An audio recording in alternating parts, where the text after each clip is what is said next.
Now we continue our special series on the American military. In tonight's How We Fight report, we look at the significant changes the armed forces have made with regard to who gets to fight.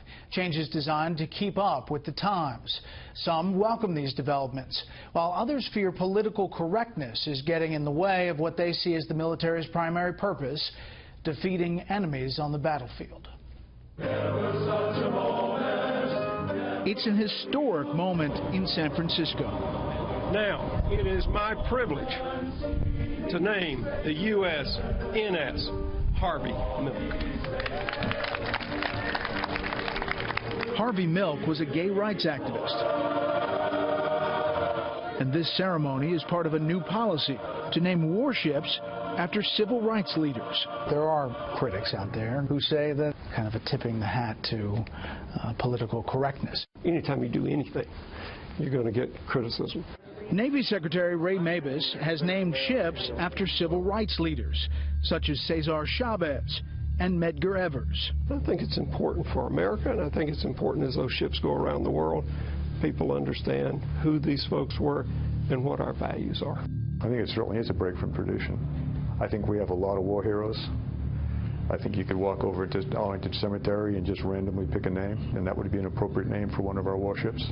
Secretary Mabus has the authority to do it. The naming of a ship is a symbolic act, but Mabus has brought about controversy with changes that go beyond symbolism. Scream for your life!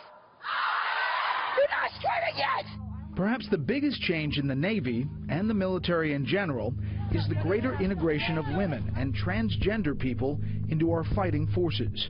When we opened every combat specialty to women, we became stronger. When we ended the ban on transgender service, we became stronger.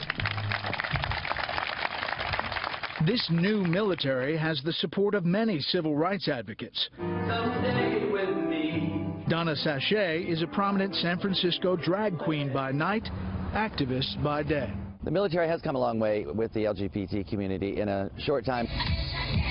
If people are not living authentic lives, that are living a secret life the entire time they're serving the military, how can they be really a full part of the team? Aaron Belkin is a noted LGBTQ scholar who helped the Pentagon devise its new policy.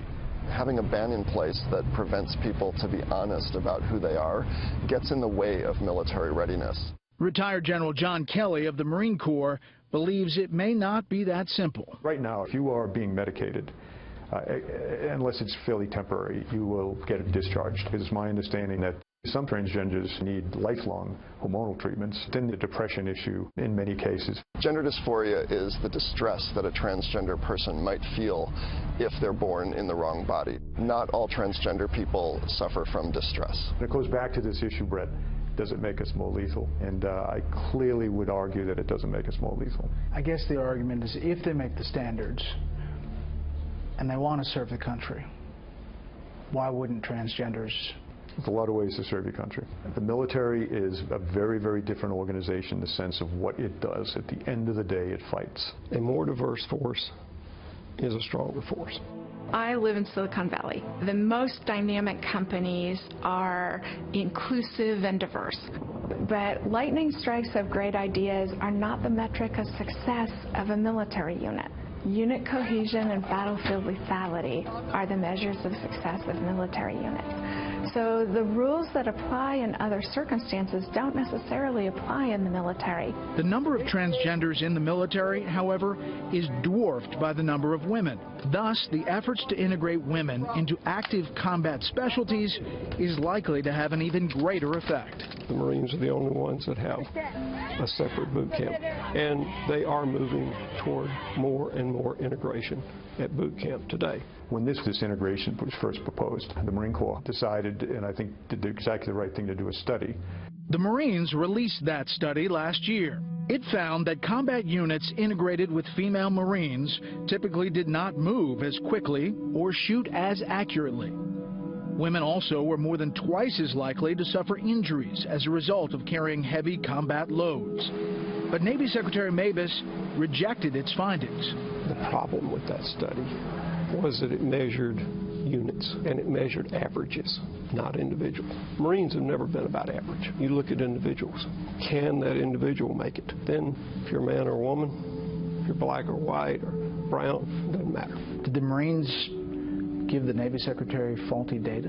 The Marine Corps hired the best kind of sports medicine and physiological department in any university in the country. The study came up with women, generally speaking, are not as strong as men. We paid $36 million for that. Of course, it was rejected. You always have some folks that think any change is going to be bad. I mean, you look back when we integrated in the 40s. You had people saying this is going to be terrible, this is going to ruin the Marines or whatever, and it never happened. I think the desegregation example is a facile and inaccurate one, because nobody doubted that black soldiers could fight as well as white soldiers did. Moreover, you didn't have this thorny problem of sexual attraction. And then there's your average woman would have a difficult time meeting the demands of an average man in combat, which is unquestionably reducing battlefield lethality. You know what they say? They say, General, you're part of the old school, just resistant to change. The people that are driving this have no clue what combat's about.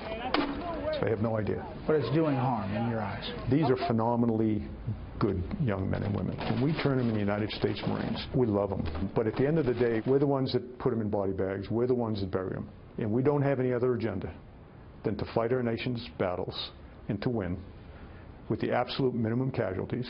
We know more about this than they do. One of the things that I've got to be certain to do is be non-political in this job. I represent the United States Navy and Marine Corps. I'm going to be non-political. I'm going to do the job that the country requires. On tomorrow's How We Fight, we look at changes at the front, specifically the rules of engagement. Do they work in the current war on terror?